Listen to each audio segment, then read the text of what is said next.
পবিত্র ঈদ উল ফিতর ২০২৬ উদযাপন উপলক্ষে ঘরমুখো মানুষের যাতায়াত নির্বিঘ্ন করতে দুটি নতুন নৌ রুটে বিশেষ লঞ্চ ও স্টিমার সার্ভিস চালুর সিদ্ধান্ত নিয়েছে নৌ পরিবহন মন্ত্রণালয়। আগামী ১৭ মার্চ থেকে এই বিশেষ সেবা আনুষ্ঠানিকভাবে শুরু হতে যাচ্ছে। মন্ত্রণালয় সূত্রে জানা গেছে, ক্রমবর্ধমান যাত্রীদের চাপ সামলাতে এবং রাজধানীর প্রবেশ পথগুলোতে যানজট কমাতে এই বিকল্প রুটগুলো চালু করা হচ্ছে।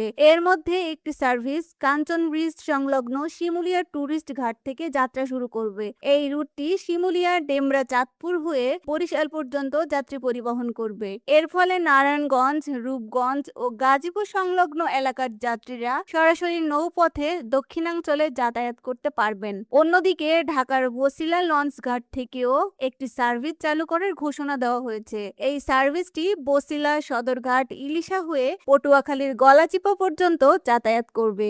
মূলত মোহাম্মদপুর, ধানমন্ডি ও মিরপুর এলাকার যাত্রীদের সদরঘাটের অসহনীয় যানজট থেকে মুক্তি পেতেই এই উদ্যোগ নেওয়া হয়েছে। নৌ পরিবহন মন্ত্রণালয়ের একজন কর্মকর্তা জানান, ঈদযাত্রায় যাত্রীদের নিরাপত্তা নিশ্চিত করতে প্রতিটি নৌযানে পর্যাপ্ত লাইফ জ্যাকেট ও বয়া রাখা বাধ্যতামূলক করা হয়েছে।